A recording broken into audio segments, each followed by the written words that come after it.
आज हम बात करेंगे ऐसे पार्शियल डिफरेंशियल इक्वेशन जो कि 2 ऑर्डर की है बट उसमें independent number of independent variables 3 हैं। तो हमने देखा था कुछ, तो हमने प्रीवियस वीडियो में देख लिया था 3 इंडिपेंडेंट वेरिएबल का क्या मतलब है।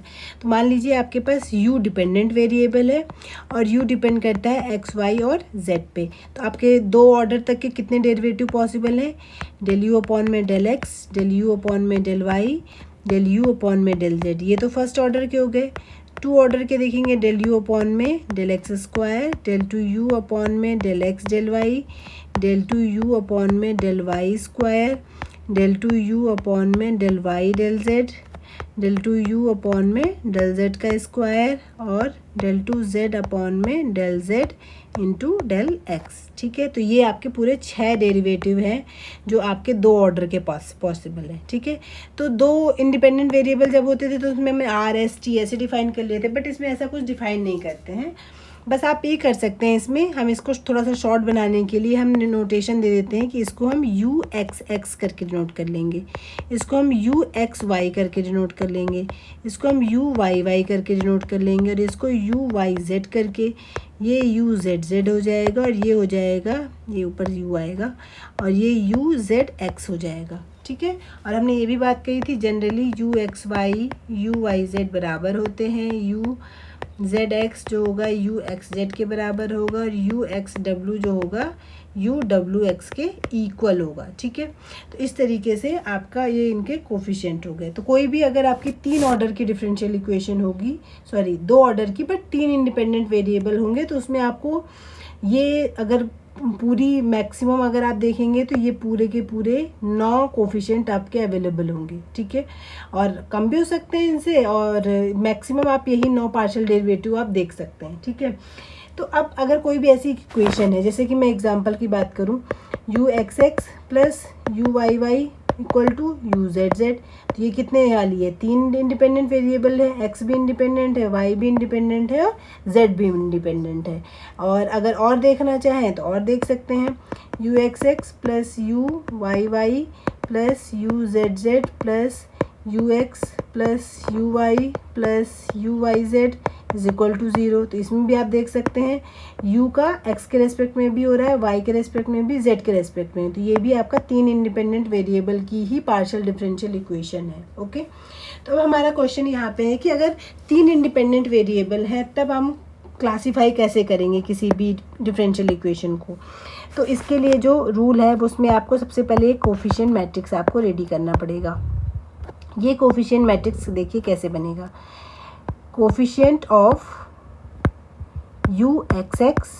ठीक है, तो मैं यहाँ पे शॉर्ट में लिख रही हूँ, coefficient of u x y, coefficient of u x z, फिर यहाँ coefficient of u y x, coefficient of u y y, coefficient of u y z, फिर यहाँ coefficient of u z x, coefficient of u z y, coefficient of u z z. ठीक है, तो मतलब जिनका आपका नीचे आप ऐसे, आप वैसे तो यू एक्स वाई और यू वाई एक्स दोनों आपके क्या होते हैं, इक्वल ही होते हैं। तो ये कैसा मैट्रिक्स बनेगा, सिमेट्रिक मैट्रिक्स बनेगा, जिसकी जो डायगोनल के नीचे के एलिमेंट, यानी कि अगर मैं इसका ट्रांसपोज करूँ तो मुझे फिर से यही सेट मिल जाएगा। ठीक है, यही एलिमेंट मिलेगा, ए और ए का ट्रांसपोज जो होगा उसमें सेम ही होगा।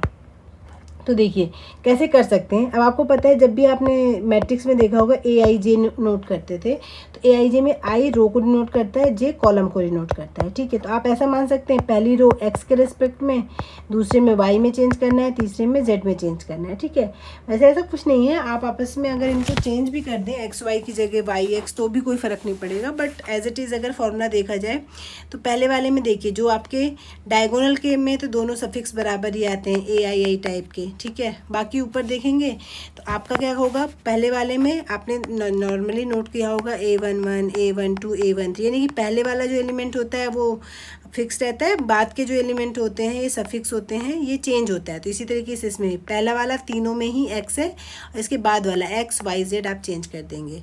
ऐसे ही दूसरे वाले में क्या करेंगे, y आपने आगे वाला फिक्स कर दिया, पीछे वाला x y z आपका चेंज हो गया, जैसे कि इसमें होता है A21, A22 और A23। ऐसे तीसरे वाले में z को आपने फिक्स कर दिया और आपने बाकी चीज़ें चेंज कर दी, जैसे कि A31, A32 और A33, ठीक है। तो इसी तरीके से आपने पूरा ही जो एलिमेंट है वो आपने पूरा मैट्रिक्स आप कंस्ट्रक्ट कर लेंगे, ठीक है। अब जब ये पूरा मैट्रिक्स कंस्ट्रक्ट हो जाएगा तो उसके बाद क्या करना है आपको, इस मैट्रिक्स का आइगन वैल्यूज़ निकालने हैं। तो आइगन वैल्यूज़ के लिए आपको पता है क्या करना पड़ता है हमें, a माइनस लैम्डा आई का डिटर्मिनेंट इज इक्वल टू 0। तो इस इक्वेशन को ये कैरेक्टरिस्टिक इक्वेशन देती है, इसको सॉल्व करेंगे, यहाँ से लैम्डा निकलेंगे। अब इनकी आइगन वैल्यू के बेस पे हम इसका कैरेक्टराइजेशन या क्लासिफिकेशन करते हैं। तो पहला केस, अगर सारी आइगन वैल्यूज़ जो हैं वो आपकी एक तो नॉन ज़ीरो है और सेम साइन की हैं, ठीक है, सेम साइन की हैं, सिर्फ एक वैल्यू आपका चेंज हो जा सकता है, जिसमें लिख सकते हैं except precisely one of them, ठीक है। यानी कि आपका अगर लैम्डा एक तो नॉन जीरो है सबके सब, और एक को छोड़ के बाकी सबका साइन सेम होना चाहिए, ठीक है। यानी एक प्लस है तो बाकी सब नेगेटिव, एक नेगेटिव है तो बाकी सब पॉजिटिव। इस टाइप का अगर आपकी आइगन वैल्यूज़ आ रही हैं तो ये जो इक्वेशन होगी वो होगी आपकी हाइपरबोलिक टाइप की।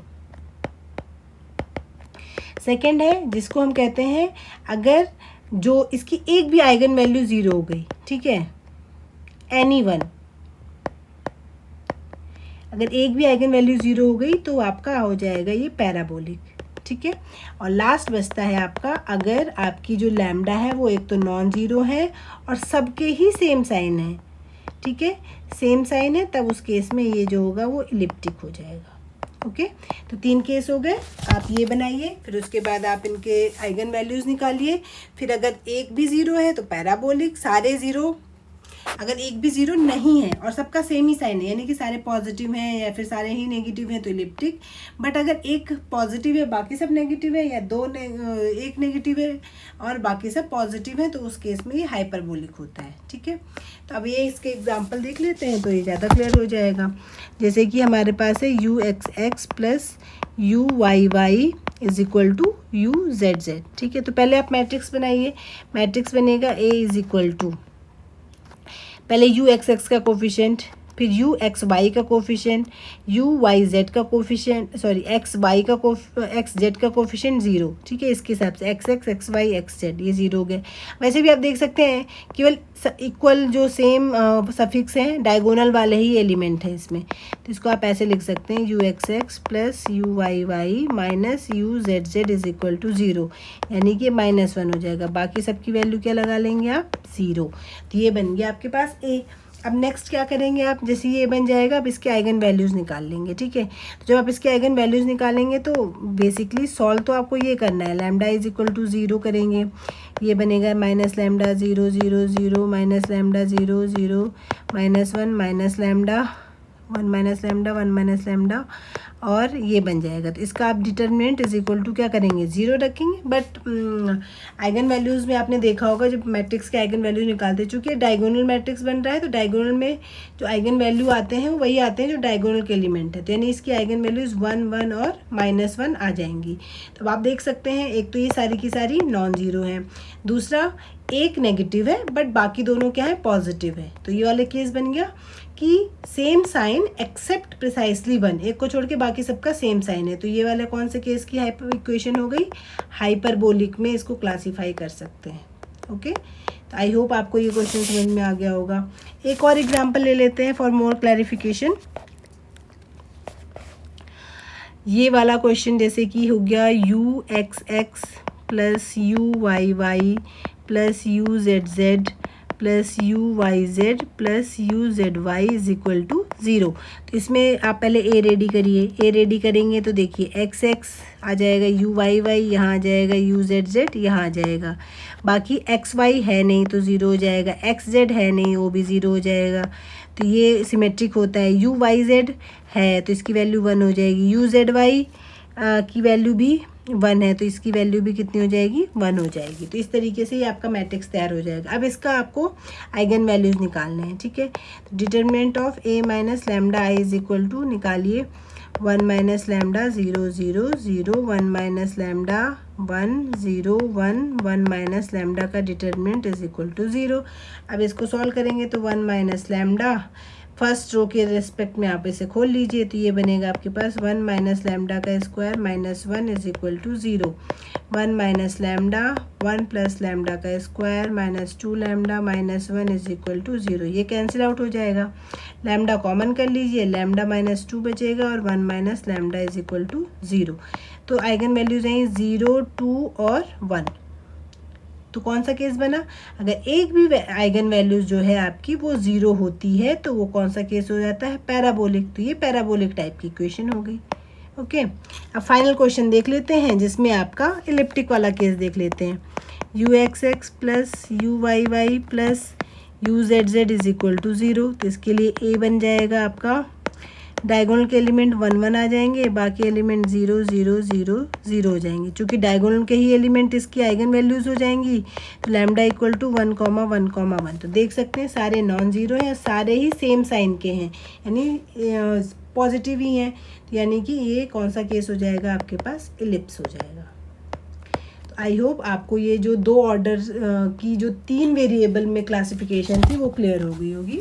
अब नेक्स्ट वीडियो से हम differential equation of second order हम सॉल्व